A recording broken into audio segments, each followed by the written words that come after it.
우리 다 같이 성경 보도록 하겠습니다. 성경은 구약성경 욥기 52장 5절 말씀 함께 보도록 하겠습니다. 성경 구약성경 욥기 42장 5절 우리 한 절만 우리 다 같이 한 목소리 읽도록 하겠습니다. 시작. 내가 주께 대하여 귀로 듣기만 하였사오나 이제는 눈으로 주를 뵙나이다. 아멘. 자, 우리 지난주에 이렇게 광고 드린 것처럼 오늘은 이제는 눈으로 주를 뵙기를 원합니다. 두 번째 시간으로 조금 이렇게 신학적인 배경을 우리가 한번 나눠보는 시간을 가지려고 해요. 신학적이라고 말하니까 뭐 되게 거창한 것 같지만 그렇다기보다 뭔가 조금 논리적으로 좀 생각을 해서 이게 도대체 무엇을 하자라는 것인지 한번 좀 이해하는 시간이 우리에게 필요하다고 생각을 합니다. 지난주에는 우리가 신년 첫 예배여서 은혜에 대한 이야기를 했죠. 구름기둥과 불기둥으로 우리를 인도하시는 그 하나님의 은혜, 그 은혜를 우리가 눈으로 봤을 때 우리가 움직이는 힘의 근원이 된다라는 이야기를 했어요. 그래서 오늘은 원래 지난 시간부터 하고 싶었는데 처음부터 하고 싶었는데 많은 성도님들도 못 나오시고 그리고 또 첫 주부터 그런 거 하기가 좀 그래가지고 오늘은 좀 함께 나누는 시간을 갖도록 하겠습니다.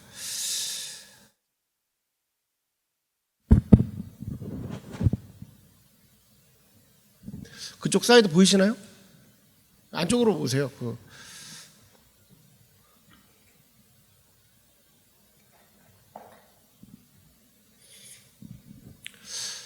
자, 우리가 이제 흔히 사용하는 표현 중에 신비주의라는 말이 있습니다. 신비주의. 보통 누구한테 쓰냐면 연예인들한테 써요. 연예인들이 이제 우리가 누구나 다 아는 연예인들이에요. 유명한 가수나 뭐 배우들이 평상시에 내내 나오지 않은데 모든 사람들이 다 알고 있어요. 가끔 가다가 이제 뭐 1년에 한 번, 두 번 방송에 나와서 뭐 인터뷰를 한다거나 무슨 쇼 프로그램에 나오면 잠깐 비치고 들어가. 그런 사람들이 어떻게 생각하냐면 신비주의에 빠져요. 아, 저거 신비주의 컨셉 아니야? 라고 생각하면서 그 사람은 어떻게 살까? 저 사람은 어떻게 살까? 뭐 이런 이제 궁금증에 빠지게 됩니다. 그래서 연예인들은 이런 신비주의를 좀 가지고 있어요. 왜 그러냐면 그 모든 것이 드러나게 되면, 실체가 드러나게 되면 사람들이 좋아하는 게 한계가 있으니까 사람들로 하여금 궁금하게 만들기 위해서 신비주의를 심어주는 거죠. 우리 사람이 살아가다 보면 신비로운 사람들이 있어요. 말을 하다가 많은 사람들이 있죠. 아, 사실은 아니다. 다음에 얘기할게. 뭐 이런 애들이 있어요. 신비주의. 뭔가 말할 것 같으면서 말을 안 해. 왜 그러냐면 뭔가 있어 보이려고 하는 것 같이 하는 게 신비주의란 말이에요. 신비주의. 자, 이 신비주의라는 것은 기본적으로 뭔가 우리로 하여금 궁금하고 신선하고 뭐 이런 거를 자극시킵니다. 그래서 신비 그러면 뭔가 이렇게 반짝반짝한 무슨 가루 같은 게 뿌려지는 그런 마법 같은 효과가 있어요. 중요한 건 그런데 이 신비주의가 기독교로 들어오면 전혀 다른 의미로 사용됩니다. 전혀 다른 의미로 사용돼요. 기독교 안에 들어오면 신비주의가 뭔가 조심해야 되고 주의해야 되는 것들로 바뀌게 됩니다. 자, 신비주의의 신학적인 정확한 의미를 여러분한테 말씀드리면 신이나 절대자 등의 궁극적인 실체와의 직접적이고 내면적인 어떠한 일치를 강조하거나 중요시 여기는 그런 종교 사상을 말해요. 다시 한번 말씀드릴게요. 신비주의는 신이나 절대자 같은 사람이나 존재에게 직접적이고 또한 내면적으로 일치를 강조하는 사상이나 철학적인 부분을 이야기한다는 거예요. 여러분, 이 부분을 우리가 잘 기억해야 되고 주의해야 되는 것은 뭐냐면 실제적으로 신비주의는 종교 생활에 특별히 기독교 안에 있는 모든 체험을 다 포함하고 있다는 거예요. 우리가 신앙적으로 체험을 하실 거 아닙니까? 경험이 있으시잖아요. 그리고 가끔 가다가 강단에서 기독교는 체험의 신앙입니다라는 표현을 쓸 때가 있어요. 이 체험 자체가 하나님 절대자 신 직접적이고 내면적인 것을 중요하게 생각하거나 그것을 강조하는 사상이 신비주의라는 거예요. 그러니까 이 신비주의가 그저 나쁘다고만은 볼 수가 없는 거예요. 왜? 기독교 안에 포함되어 있기 때문에. 자, 신비주의의 교회사적으로 보면 신비주의 안에는 역사적인 유래가 있습니다. 먼저 이 신비가 영어로는 미스틱이에요. 근데 이 미스틱이 어디서 유래가 됐냐면 헬라어 원어 미스티코에서 오게 되는데 그 의미가 뭐냐면 입과 눈을 닫는다라는 거야. 입이나 눈을 닫게 한다라는 거죠. 그러니까 신비주의가 뭐냐면 그런 것을 보고 나서 눈으로 봐도 뭔지 모르고 입으로 말하지도 못하게 되는 일들을 얘기하는 겁니다. 약간 마법 같은 것을 얘기하는 거예요. 자, 이 마법 같은 것들로 인해서 신비주의로 인해서 뭔가 그 뜻이 우리는 평상시에 사용할 때 신비주의 그러면 긍정적으로 사용하지만 실제 의미는 그렇지가 않아요. 왜냐하면 모호함이고 뭔가 불확실성이고 애매한 것을 얘기할 때의 신비라고 얘기했단 말이에요. 눈으로 보고 그게 뭔지를 모르고 입으로도 표현하지 못하는 것을 신비라고 얘기했다라는 말이에요. 그런데 이게 기독교 안에 들어오면 위험한 이유가 뭐냐면 기독교는 그런 종교가 아니에요. 모호하거나 불확실성을 갖고 있거나 애매한 종교가 아니라 확실한 종교입니다. 그리고 검증된 종교가 바로 기독교예요. 그러니까 이 신비주의가 들어와서 행하는 모든 일들이 기독교 안에서 선하게 역사하는 일들이 별로 없다라는 겁니다.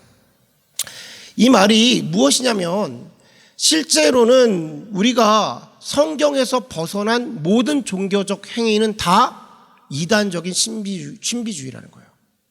성경의 근거에서 벗어난 모든 종교 행위들은 다 신비주의고 이단적인 거라는 겁니다. 그러니까 아무리 경건한 종교 행위가 됐다 하더라도 성경에서 벗어나면 이단적인 행위인 거고 아무리 능력을 갖고 있는 주의 종이 나타나서 목사님이 무엇을 했다 하더라도 여러분 눈으로 무엇을 봤다 하더라도 성경에서 벗어난 행위라면 무조건 이단인 거예요. 이게 우리가 갖고 있어야 되는 기준점입니다. 그러니까 성경을 알아야 되는 거예요. 현상을 보고는 알 수가 없는 겁니다. 성경의 기준으로 그걸 판단할 수가 있는 거예요. 제가 예를 들어서 한번 얘기해 드릴까요? 자, 앞에 있는 목사가 강단에서 예언을 하기 시작합니다. 하나님의 음성을 직접 들었대요. 이거 신비주의입니까? 아닙니까? 제가 가끔가다 그런 얘기 많이 하잖아요. 하나님께서 이런 말씀을 주시고 내 마음속에 이런 감동을 주시고 이거 신비주의 아니에요. 제가 눈빛들이 좀 이상하게 저를 바라보시는 것 같아요. 목사가 아픈 사람들 다 앞에 나오라 그래요. 제가 손을 얹어서 기도를 합니다. 그랬더니 병자가 나음을 받고 안병자가 치유를 받아요. 안진뱅이가 일어나게 되고 임신을 하지 못하는 여자가 임신하게 됐어요. 여러분 이거 기독교적인가요? 신비주의인가요? 신비주의예요? 목사가 앞에 있는 사람들 다 나와서 성령을 주겠다고 손을 얹어서 기도합니다. 그래서 방언을 받으라고 따라하라고 그러면서 방언을 막 해요. 그러면서 막 거기서 사람이 쓰러지고 막 거기서 버둥버둥대고 막 그러고 있어요. 여러분 신비주의 아니에요. 대답 좀 해주세요. 신비주의예요? 아니에요? 현상을 보면 구분을 못해요. 현상을 보면 구분을 못해요. 성경에 이런 일들이 있습니까? 없습니까? 성경에 있어요? 성경에 막 사람들이 바닥에 둥글고 막 그래요? 기도해서 방언을 줬더니 막 방언을 받아요? 성경에서 그런 거 보신 적 있으세요? 있으세요? 있죠, 여러분. 여러분, 바울이 너희가 세례를 받았느냐라고 말하죠. 그랬더니 물세례밖에 받지 못했습니다. 성령의 세례를 주죠. 기도해서 줍니다. 성경의 근거가 돼서 하면 된다니까요. 있어요. 여러분, 하나님이 우리의 귀에 음성을 말씀하십니까? 선지자를 통해서 말씀하시잖아요. 그럼 되는 거예요. 그러니까 성경 속에서 되는 거면 되는 거라고. 그런데 성경의 근거에서 벗어났어. 이상한 행위들을 막 하는 거야. 그러면 그 사람은 이단이라고, 신비주의라는 거예요. 중요한 것은 여러분, 제 앞에 있는 여러분 담임 목사잖아요. 저 신비주의자입니까? 어떠세요? 신비주의자 아니에요? 저 이런 거 되게 좋아하잖아. 안 좋아하는 것 같으면서도 되게 맨날 이런 거 강조하잖아.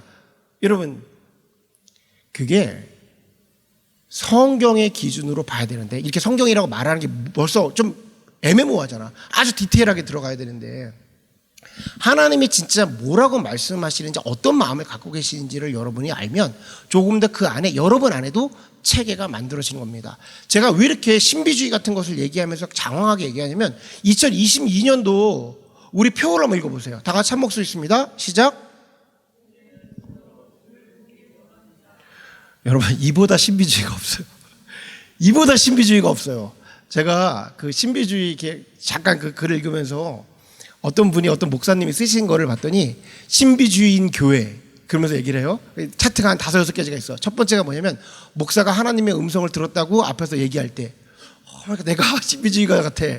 두 번째는 하나님의 얼굴, 특별한 연습이나 훈련을 통해서 하나님의 얼굴을 구하는 교회. 그때 내가 이거 뭐야, 우리 교회 신비주의야? 라고 생각할 수가 있는 거죠. 여러분들도 만약에 이제는 눈으로 주를 보기 원합니다 라고 했을 때 성경적인 배경이 깔려있지 않고 그냥 이 표만 붙잡고 하나님의 얼굴을 구하고 있다면 우린 다 신비주의자예요. 우린 다 신비주의라고. 근데 하나님이 원하시는 맥락을 가지고 무엇인지를 알고 구하면 우리는 올바로 구할 수가 있는 겁니다. 그러니까 제가 여러분한테 한 해 동안 이 표현을 가지고 하나님을 더욱더 선명히 알길 원하자고 이렇게 달려가고 있는데, 만약에 그런 거 다 필요 없고 목사님 그냥 내가 베드로가 물에서 건짐 당하듯이 예수님을 만났으면 좋겠고 지난주에 말한 것처럼 그냥 내 삶 속에서 구름 기둥과 불 기둥이 나타났으면 좋겠고 이런 얘기하면 신비주의자 되는 거예요. 그게 아무리 은혜라 하여도 다른 사람이 들을 때에 받아들여지지 않는 것은 신비주의인 거예요. 그래서 신비주의를 표현할 때 아까 제가 놓치고 들어갔는데 이성적으로 설명되어지지 않고 그냥 자신이 개인적으로 경험한 경험만을 갖고 얘기하는 것을 신비주의라고 얘기하는 겁니다. 그러니까 삶 속에서 내가 하나님을 통해서 많은 경험과 체험이 있죠. 그래도 그걸 꼭 성경으로 검증해 봐야 됩니다. 여러분, 내 자신이 스스로 하나님 꿈을 통해서 환상을 봤다 하더라도, 내가 방언을 한다 하더라도 성경적으로 근거가 되지 않으면 아닐 수 있는 거예요. 현상만 쫓아다니면 그거는 이단 종교에도 그런 것들은 분명히 존재한다라는 겁니다. 자, 그러면 제가 이 표현을 처음에 딱 썼을 때 이제는 눈으로 주를 보기 원합니다라고 했을 때 여러분 안에 이런 생각을 하시는 분들이 여러 있을 거라고 생각합니다. 뭐냐면 저게 가능한 거야? 가능한 거야?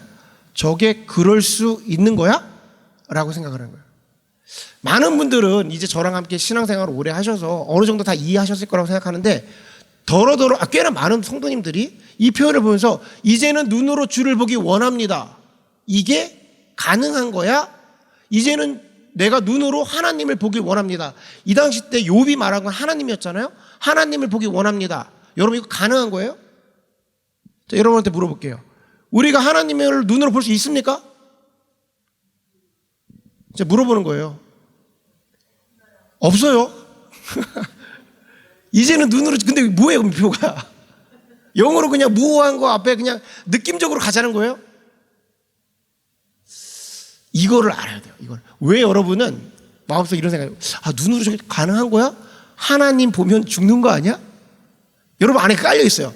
이게 귀신 보면 귀신하고 눈 마주치면 죽는 거야? 뭐 이런 수준은 아닌데, 하나님 눈으로 볼 수 없잖아. 하나님 보면 우리 죽는 거잖아. 이렇게 생각을 하는 겁니다. 이게 유치한 사상이 아니라 나름대로 신앙생활 하신 분들이니까 이런 얘기를 하는 거예요. 왜 그러냐면 어디서 그런 거를 들으셨냐면 모세를 통해서 들었어요. 모세. 하나님께서 모세에게 율법을 주실 때 시내산에 올라갈 때 모세 이외에는 아무도 올라오지 말라고 하셨습니다. 왜 그러셨냐면 그들이 죽을까 봐서 그렇게 한 거예요. 죽을까 봐서. 실제로 모세가 하나님을 처음 만날 때에 하나님께서 모세가 하나님을 보길 원했어요. 그랬더니 하나님 뭐라고 말하냐면 내가 너한테 다 모습을 보이지 않고 내가 지나가는 뒷모습을 보여준다고 했어요. 왜 그랬을까요? 모세가 죽을까 봐 그러신 거예요. 자, 우리는 죄인이기 때문에 하나님을 보는 순간 우리는 죽을 수밖에 없어요. 이 말은 신학적으로 표현하면 하나님은 무엇인 영광을 갖고 계시기 때문에 죄와 함께 있을 수가 없는 겁니다. 자, 하나님의 능력을 제한하는 게 아니라 하나님의 절대적인 영광을 가지고 계시고 무호하시기 때문에 죄가 들어가는 순간 죄가 완전히 파괴돼요. 근데 우리가 죄를 지은 민족이 사람들이기 때문에 우리가 하나님과의 만나는 순간 그 죄로 인해서 우리가 죽게 되는 거야. 이해가 되셨죠? 그러니까 하나님은 죄와 함께 머물 수가 없는 겁니다. 그래서 우리가 하나님이 그러면 원래 갖고 계셨던 계획을 보시면 우리는 알 수가 있어요. 그러면 죄를 짓기 전에 아담과 하와의 모습이 하나님이 최초에 우리에게 말씀하셨던 모습이란 말이에요. 죄를 짓지 않았던 아담과 하와를 나타내는 구체적인 구절이 뭐냐면 하나님이 아담과 하와를 다 창조하시고 나서 하나님과 그들과 함께 동행하셨다고 그래요. 에덴 동산에 함께 있었다고 말합니다. 원어를 성경을 보면 그렇게 기록이 되어 있어요. 동행이 뭐냐면 산책이에요. 산책. 그리고 정확하게 영어적으로 표현할 때는 walk together예요. 함께 걸으셨다는 거예요. 동행입니다. 말 그대로. 하나님이 아담과 하와를 창조하시고 나서 가장 원하셨던 게 뭐냐면 함께 걷기를 원하시는 거예요. 함께 하기를 원하신 겁니다. 그런데 아까 말했죠. 눈으로 보기 원하면 어떻게 돼요? 우리 죽는다고 표현했단 말이야. 그러니까 하나님은 죄 때문에 못하고 계신 거지만 죄의 문제가 해결되게 되면 가장 원하시는 게 뭐예요? 동행입니다. 동행. 함께 하고 싶으신 거예요. 하나님은 하나님을 드러내고 싶어 하시는 거예요. 그런데 죄로 인해서 이게 깨져버렸죠. 여러분, 구약에 보면 하나님의 얼굴을 본 사람이 있습니까? 아담과 하와 이후에? 하나님의 얼굴을 본 사람 있어요?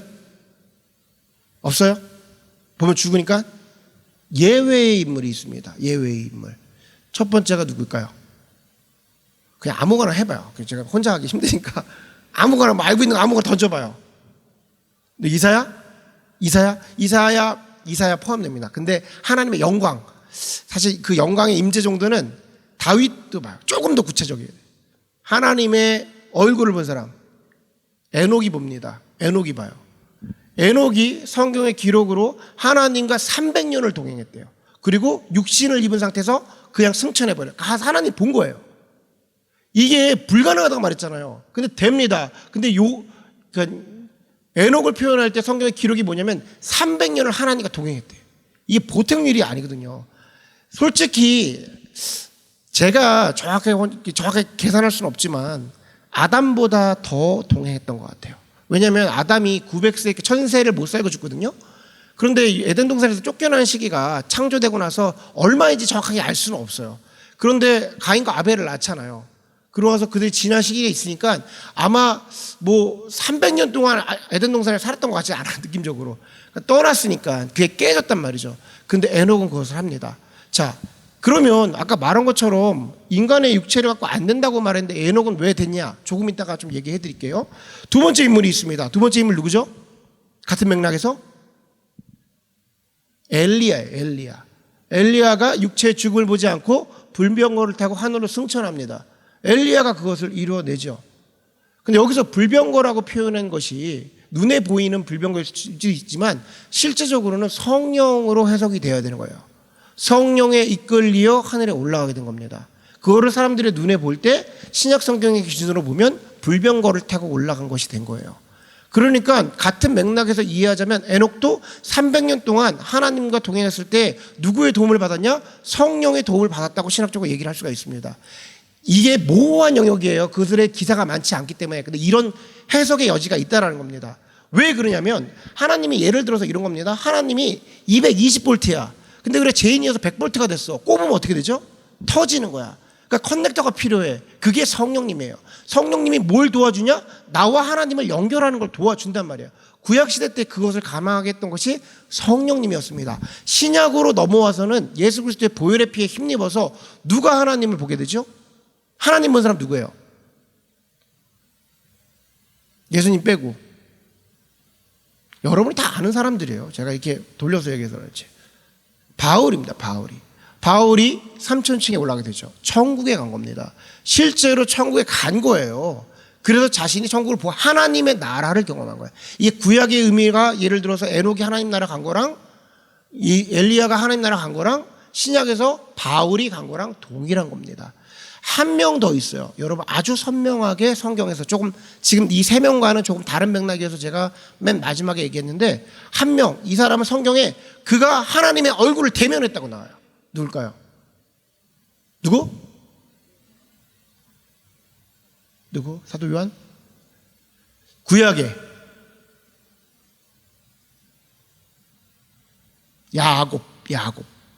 야곱입니다. 야곱이 하나님과 씨름을 했다고 그래요. 하나님과 씨름했다. 그가 얼굴을 대면해서 봤다고 그래요. 이게 하나님의 사자라고 표현하기도 하고 여호와의 사자로 표현하기도 하고 하나님이라고 표현하기도 해요. 근데 여러 가지 신학이 많이 있지만 그 중에 한 가지 이론이 뭐가 있냐면 그게 예수 그리스도다라고 표현하는 경우가 있어요. 예수님은 육신을 입고 태어나시긴 하셨지만 원래 태초부터 존재하셨단 말이에요. 사람이 볼 수 있는 신은 누구예요? 하나님이 누구예요? 예수님밖에 없는 거예요. 근데 예수님이 곧 하나님인 거예요. 지금 복잡하신가요? 뭐 간단한 것들이잖아요. 자, 결과적으로 되냐 안 되냐? 된단 말이에요. 되냐 안 되냐? 된단 말이에요. 그런데 한계는 있었단 말이에요. 그러니까 그 정도의 사람들밖에 이뤄내지 못한 거예요. 그런데 이게 어떻게 되냐? 예수님께서 이 땅에 태어나셔서 십자가의 구원을, 십자가를 통하여서 그것을 이루어내신 거예요. 자, 지금부터 제가 칠판을 드린 이유는 아주 간단한 거를 여러분한테 표현하려고 그래요. 자, 성경에 보면은 계시라는 것이 있습니다. 이 계시가 뭐냐면 하나님께서 우리에게 본인을 드러내시는 걸 계시라고 그래요. 그러니까 레벨레이션이에요. 말 그대로 드러내시고 나타내시는 거예요. 그러니까 계시를 하나님께 보시는데 이 신학 안에서 계시는 두 가지로 나눠요. 일반 계시랑 특별 계시라고 해요. 일반 계시랑 특별 계시. 하나님이 우리에게 하나님을 나타내시는 방법 가운데는 일반 계시와 특별 계시가 있는데 일반 계시는 자연 계시라고도 표현해요. 이게 무슨 소리냐면 하나님이 이 땅을 창조하시고 그 창조하심 속에서 하나님의 성품과 하나님의 특성이 드러나게 되어 있다라는 겁니다. 우리가 그림을 그리면 그림 테라피 그래가지고 우리가 그 안에서 어떤 생각을 하고 있는지를 심리학자들이 막 발견해내잖아요. 그게 뭐냐면 그 사람의 작품이기 때문에 그 사람의 습성이 그 안에 들어있다라는 겁니다. 사람의 언어나 말투를 보게 되면 그 사람의 성품을 알 수가 있죠. 동일한 겁니다. 하나님께서 창조하신 창조물들을 보게 되면 그 사람 하나님의 성품을 알 수 있다라는 거야. 우리가 그랜드 캐년을 보게 되면 하나님은 광대하신 분임을 알게 되는 거죠. 나이아가라 폭포를 보게 되면 하나님께서 얼마나 웅장하신 분인지를 알 수 있게 되는 거예요. 자그마한 벌새나 벌 같은 거 곤충들을 보게 되면 하나님이 얼마나 세밀하시고 치밀하시고 아주 견고하신지도 알 수가 있는 부분입니다. 그래서 사람들은 이 일반 계시를 통해서 어떠한 신적인 존재가 존재한다는 것을 알고 있어요. 그래서 굳이 성경이 아니더라도 인류의 역사를 쫙 뒤돌아보면 그 초창기 때의 인류 안에서 샤머니즘, 하늘에서 번개가 치거나 우르르쾅쾅하면 분명히 어떤 존재가 있을 거라고 생각해서 제사를 드렸단 말이에요. 그러니까 기독교 이전에서도 제사의 모습은 어느 민족이나 다 가지고 있는 모습이었어요. 왜 그러냐면 아무리 생각을 해도 당시의 사람들이 생각해도 뭔가 어떤 존재가 있다라는 걸 감지하고 있었던 거예요. 그러니까 샤머니즘이 발달될 수밖에 없었던 것이죠. 또 하나는 하나님께서 일반 계시 속에 사람들의 마음속에 양심이라는 것을 다 집어넣으셨어요. 이거는 태어날 때부터 선하다 그런 선악설에 대한 부분을 얘기하는 게 아니라 사람이 아무도 가르치지 않아도 일반적으로 해야 되는 일과 하지 말아야 되는 일을 일정 부분 구분한다라는 거야. 근데 양심이 저 사람 양심도 없어 그런 사람 있잖아요. 이게 뭐냐면 그 양심에 벗어난 일들을 할 때 우리가 흔히 그런 생각하잖아요. 율법이 없어도 법이 없어도 저거 진짜 저 사람 양심도 없다. 이게 뭐냐면 일반적으로 우리가 가지고 있는 생각이 있다라는 거예요. 중요한 것은 이 일반 계시의 단점이 뭐냐면 그동안에 이 일반 계시의 단점이 뭐냐면 그렇게 어떤 존재는 확인할 수 있으나 그게 하나님이라고 명명할 수가 없는 거야. 뭔가가 있어. 알겠어. 역사를 뒤돌아보니까 뭔가에 이끌려온 걸 알겠어. 그런데 그걸 하나님이라고 말할 수가 없는 거죠. 근데 거기에 더해서 하나님은 특별 계시를 주십니다. 특별 계시. 여러분 특별 계시는 뭘까요? 특별 계시. 그냥 느끼는 거. 하나님이 특별하게 하나님이라고 나타내는 거예요. 이거 하나님이 하신 거라고 나타내는 거. 뭐가 있을까요? 방언 같은 것도 있을 수 있겠죠. 여러분 예언도 있을 수 있고 환상도 볼 수 있습니다. 이건 특별 계시의 요소들이에요. 요소들. 그런 것들도 다 아까 말한 것처럼 신비주의의 요소들이 특별 계시의 그 안에 있습니다. 그런데 이 특별 계시 중에서 가장 큰 권위를 가지고 있는 것이 무엇이냐면 성경이에요. 성경. 말 그대로 하나님께서 내가 어떤 사람인가 어떤 분인지를 나타내 주기 위해서 너가 나를 알게 해주기 위해서 준 것이 성경이에요. 성경은 누가 썼다고 그래요? 성경에 보면 하나님의 감동으로 썼다고 그래요. 그러니까 하나님의 감동으로 인해서 영의 감동으로 성령이 쓰신 거예요. 그러니까 뭘 하기 위해서? 우리에게 하나님이 어떤지를 나타내 주기 위해서. 그러니까 이보다 특별한 계시가 없는 거죠. 하나님은 본인을 나타내실 때 성경으로 나타내신 겁니다. 그래서 아까 말한 것들 예언도 방언도 병고침의 능력도 다 그런 것들이 있긴 하나 성경이 더 큰 권위를 가지고 있어요. 여기서 벗어나는 모든 행위들은 다 이방, 다 이단 종교들이 행하는 거예요. 그러니까 성경의 중심이 되어야 되는 것이죠. 근데 이 성경이 우리가 말하는 성경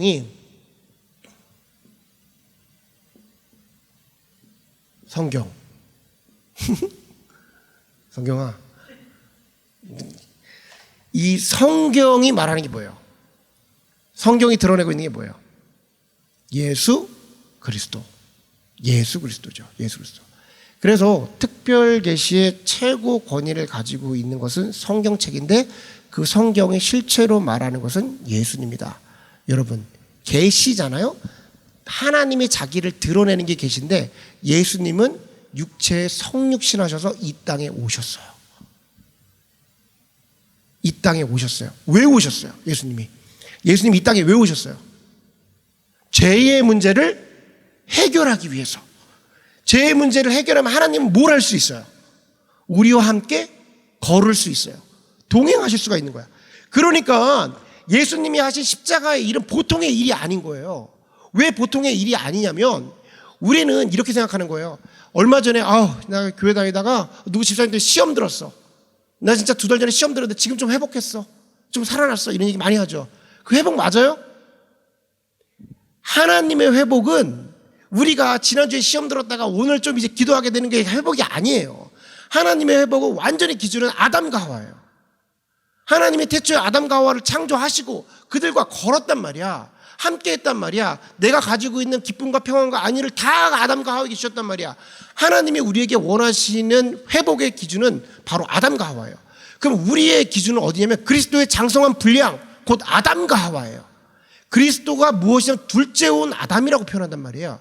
두 번째 아담이라고 표현한 것은 첫 번째 아담이 그 모든 것을 갖고 실패를 했는데 두 번째 아담인 예수 그리스도는 그 모든 것을 이뤄내셨단 말이야. 그렇기 때문에 그 아담과 함께 이루기 원하셨던 동행을 우리에게 원하시는 거예요. 그러니까 예수 그리스도의 보혈의 피는 십자가는 우리로 하여금 죄의 문제를 해결된 것, 그냥 구원받았나 보다가 아닌 거예요. 태초에 하나님이 우리를 위해서 계획하셨던 그 계획이 완전히 이루어지는 것까지 하나님은 지금 보고 계신 거야. 그러니까 이게 하나님 좀 부담스럽네. 하나님 좀 부담스럽네. 이게 아닌 거죠. 왜냐하면 우리의 기준이 굉장히 낮은 데 있어요. 그냥 조금 기도해가지고 조금 내 기분 좋으면 성령이 주시는 평안인가 보다. 그렇지 않다라는 겁니다. 여러분, 우리가 이게 노력해서 다달아야 된다 이런 얘기를 여러분한테 주는 게 아니라 주님의 것을 누릴 수 있는 게 이미 조건이 펼쳐진 거예요. 펼쳐진 거야. 그럼 받아 먹어야지. 자, 지난주에 지지난주에 잠깐 울지마 톤즈 그 얘기했었잖아요. 거기서 토마스라는 그 형제가 있었는데 한국에 가가지고 의사가 됐다라고 표현했잖아요. 그 친구 얘기가 이거예요. 나이지리아, 수단에서는 불가능한 일이에요. 구조적으로 안 돼. 아무리 노력해도 안 돼. 먹고 살 수도 없어. 그냥 거기서 태어나서 그렇게 병 걸려 죽는 거야. 그런데 이태석 신부님이 걔를 데리고 와서 그 여건을 마련해 준 거야. 그래서 은인이라고 표현하더라고. 그래서 의사가 될 수 있었다라는 거야. 그러면 한국 와서 어떻게 공부해야 돼요? 열심히 공부해야지. 왜냐하면 막혔던 게 뚫렸으니까. 여러분, 우리는 구조적으로 안 됐어. 안 돼서 에녹밖에 못했고 엘리야밖에 안 됐어. 그건 하나님이 될 수 있는 표징을 나타내기 위해서 그렇게 하셨던 것 같아. 그런데 우리는 예수 그리스도를 통해서 완전히 그게 이루어진 거야. 수단에서는 안 됐는데 그게 열렸으면 가서 열심히 공부해서 의사가 되든지 법사가 되든지 자기 삶을 이뤄내야 되잖아요. 우리는 안 되는 건데 예수 그리스도로 이루어지게 됐다면 우리는 그리스도의 장성한 분량까지 다 달아야 되는 거야. 아멘? 그래서 하나님이 우리에게 원하시는 건 뭐냐면 눈으로 너를 보기를 원하는 거야. 그래서 성경을 주시고 나타내 주시고 실제로 그 모든 것을 허락해 주신 거라는 거예요. 하나님의 마음을 이해하셨어요. 하나님은 보여주기 원하시는 거예요. 내 얼굴을 보여주기 원하시는 거야. 이게 하나님의 마음이에요.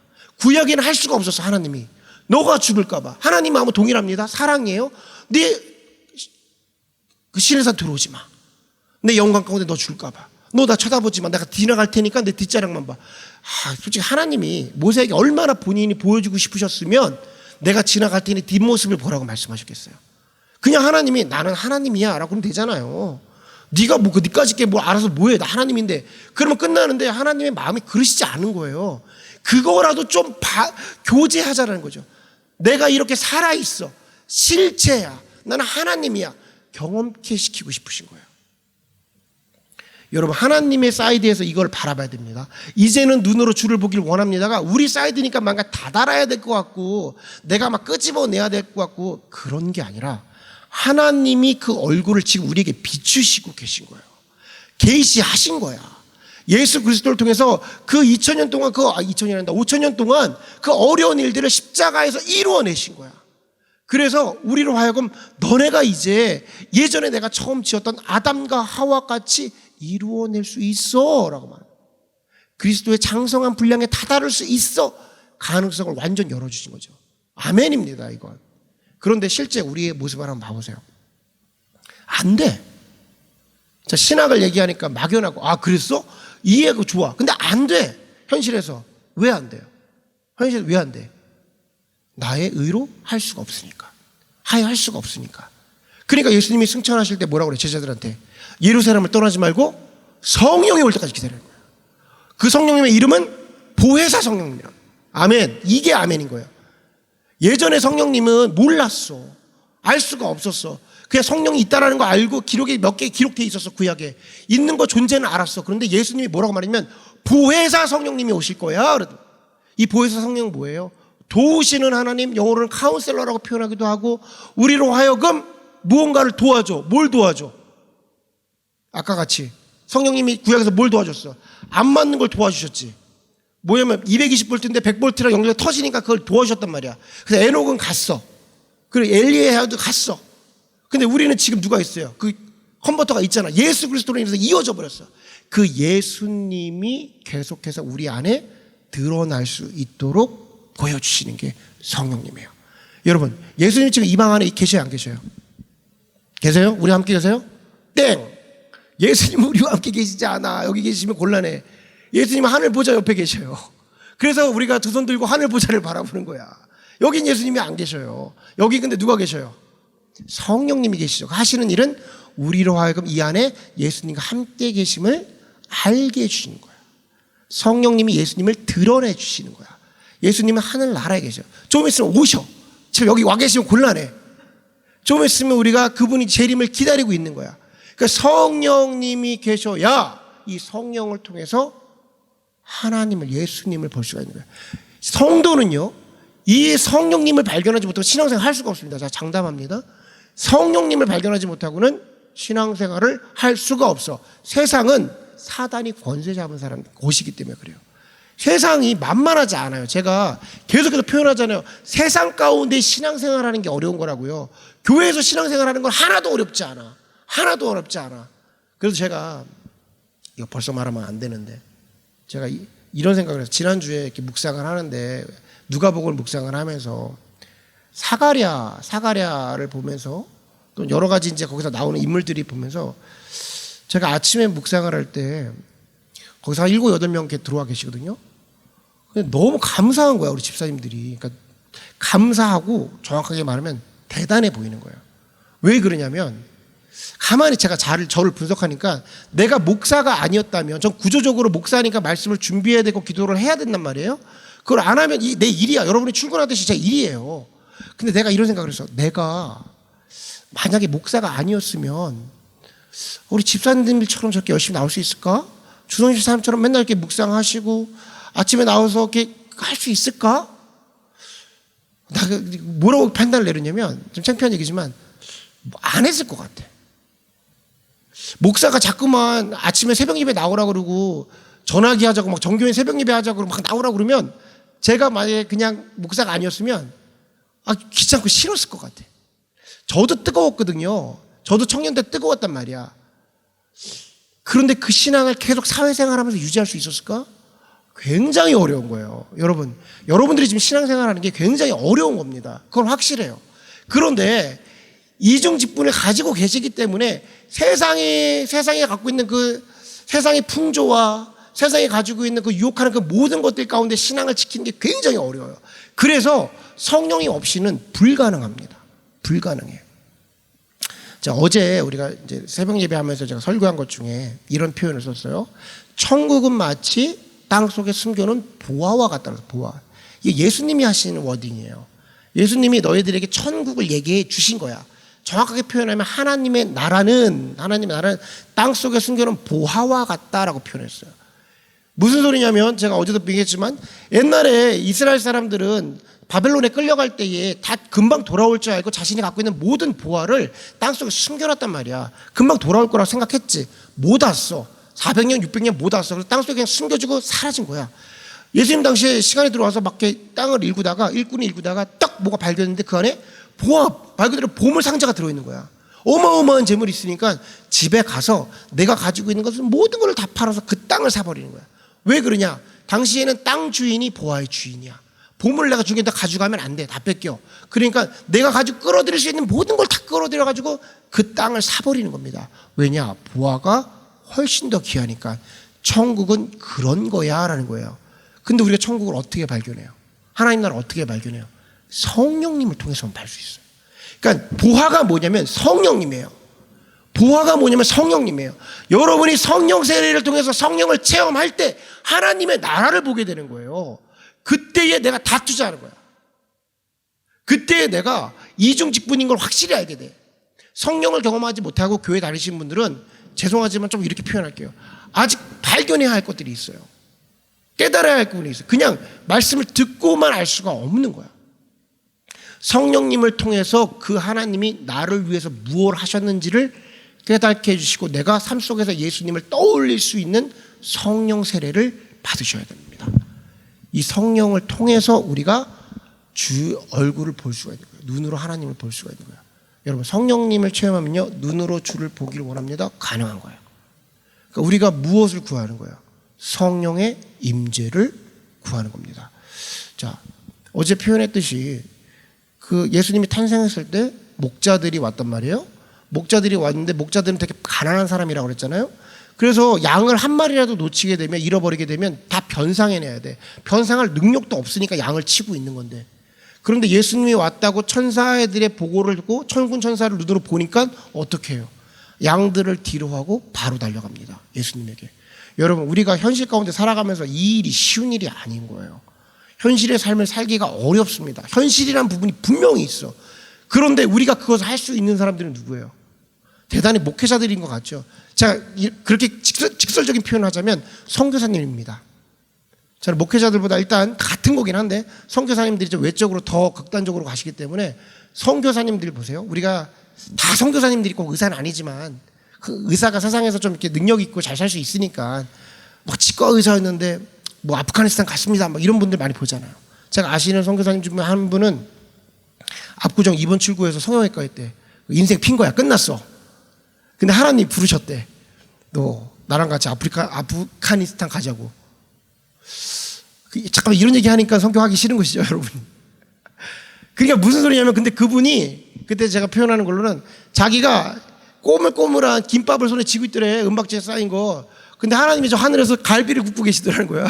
그러면서 야 누구 개야 아무 개야 너 와서 갈비 먹지 않을래? 그랬다는 거야. 그 자기가 보니까 너무 이게 꼬물꼬물. 압구정 2번 출구가 이렇게 김밥 같더라는 거야. 눕고 가는 겁니다. 왜냐? 보화를 발견하니까. 보화를 발견하면요 다 눕고 가는 거예요. 우리 삶 가운데 이 보화로 세상을 살아가야 하는 수많은 선택들이 있어요. 그냥 한 번 선택한 게 아니야. 저는 그런 선택을 해서 목사가 됐습니다. 한 번 갖고 안 돼. 날마다 있어요. 날마다 있어. 어느 정도 날마다 있냐면 파도 치듯이 있어. 바다에서 파도 치듯이 맨날 와. 그때마다 성령님이 내 안에 예수를 드러내지 않으면 우리는 그 파도 가운데 허덕이는 거예요. 그러니까 눈으로 보기를 원합니다. 볼 수 있습니다. 성령을 통해서 볼 수 있는 거예요.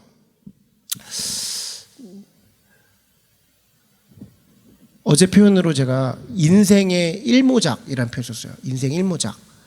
예전에 우리 부모님 세대 분들은 인생 일모작 하셨어요. 무슨 소리냐면 하나의 기술을 가지고 열심히 회사에서 열심히 일하셔가지고 평생 그걸로 이제 먹고 살고 자녀 기르려고 그러셨어요. 농사를 지시던 장사를 하시던 세상이 그랬었어요. 그렇게 해야만 됐었고 그거 하나 붙잡고 사신 거야. 그렇게 성실하게 살아서 자녀들 다 가르치고 뭐 건사시키셨어요. 그런데 지금 여러분 우리 회사 다니는 젊으신 분들 인생 일모작 할 수 있어요? 여러분 대학에서 배운 전공으로 지금 일하고 계신가요? 그런 분도 있고 아닌 분도 있지만 그거 갖고 하다가도 중간에 변수들이 많으니까 2모작 하기도 하고 3모작 하기도 하고 인생 2막을 준비한다고 말하고 인생 3막 준비한다고 말하잖아요. 저는 의미가 있다고 생각해요. 지금 이 시대를 살아갈 때 우리에게 신앙의 1모작, 2모작, 3모작이 있어야 된다고 생각해요. 여러분 혹시 여러분을 지금 버티고 있는 거, 여러분의 지금 예수님을 바라보고 교회 생활하면서 버티고 있는 성경의 수준이 혹시 주일학교 때 배운 거 아닙니까? 주일학교 때 배웠던 거 어떻게 알고 있는 걸로 좀 이렇게 울고먹고 어떻게 버티고 계신 건 아니에요? 다른 단계가 필요해요. 여러분, 다른 단계가 필요해요. 성경을 더 배우고, 여러분이 체험한 거 어렸을 때 하나님께 기도해서 응답받은 거, 그걸로 혹시 지금도 버티시고 계신 분 계십니까? 체험을 하셔도요, 성령 안에서 다른 단계의 것이 필요해요. 우리가 준비되어서 다른 단계로 가야 되는 거예요. 3모작, 4모작이다, 신앙도. 무슨 소리냐? 이제는 눈으로 주님을 봐야 우리가 버텨요. 시대가 바뀌었어. 그냥 우리 주를 보기 원합시다, 올해 한번 열심히 해봅시다가 아니라 이걸 해야 버텨. 아니면 그 파도에 무너진다니까요. 우리가 다 무너지는 거야. 성령님을 소유하시기 위해서 여러분들이 이 자리에 나오셔야 되고, 기억해야 될 것은 분명 하나님이 우리를 바라보고 계시다라는 거예요. 계시하고 계시다라는 거예요. 그래서 간구해야 돼요. 제가 왜 이렇게 신앙적인 얘기를 한다면서 이렇게 이런 얘기를 했냐면, 이게 없으면요 그냥 나 혼자 주문 외우다 끝나버리는 경우가 많아요. 주님 오세요, 주님 보여주세요, 주님 나타나 주세요, 주님 임재해 주세요. 뭔가 그럴싸한 단어들 같잖아. 교회에서 주님 이 자리 가운데 하나님의 영광을 드러내 주시고 뭘 불러버려. 근데 가만히 보면 뭔가 내가 땡깡을 부리는 것 같아요. 아닙니다. 그런 맥락이 아니라 예수 그리스도의 십자가에 힘입어서 고백을 하셔야 돼요. 주님 분명히 이루신 일들, 주님께서 가기 원하시는 그 동행, 내가 성령 하나님을 통해서 주님과 동행하기를 원합니다. 기도해야 돼요. 이게 되는 거예요. 이렇게 기도를 하셔야 우리가 주님과 동행할 수가 있는 겁니다. 아멘. 그래서 제가 여러분한테 말씀드리고 싶은 거는 뭐냐면, 이루어진다. 이루어진다. 근데 무엇을 통해서? 무엇을 통해서? 성령 하나님을 통해서. 성령 하나님을 통해서. 자, 원리는요, 성령 하나님 원리는 아주 간단합니다. 성령이 오실 때까지 떠나지 말고 기도하라. 성경에서 성령을 말하는 건 그냥 아주 간단해요. 성령 하나님이 너희에게 오실 때까지 떠나지 말고 기도하라. 아멘. 그래서 우리는, 여러분은 기쁜 것은 무엇이냐면 이미 신약의 성령의 시대를 살고 있어요. 제자들이 이루어냈어. 우리 믿음의 선배님들이 이루어내고 검증해냈어. 성령 하나님이 우리를 인도하고 계시다라는 것. 그러니까 마음에 의심은 없을 거 아닙니까? 여러분, 제자들을 생각해 보세요. 그 당시 때는 예수님이 말을 해서 가서 하라니까 하긴 했는데 어떨지 모르잖아. 근데 지금 우리는 기독교 역사가 검증해냈어요.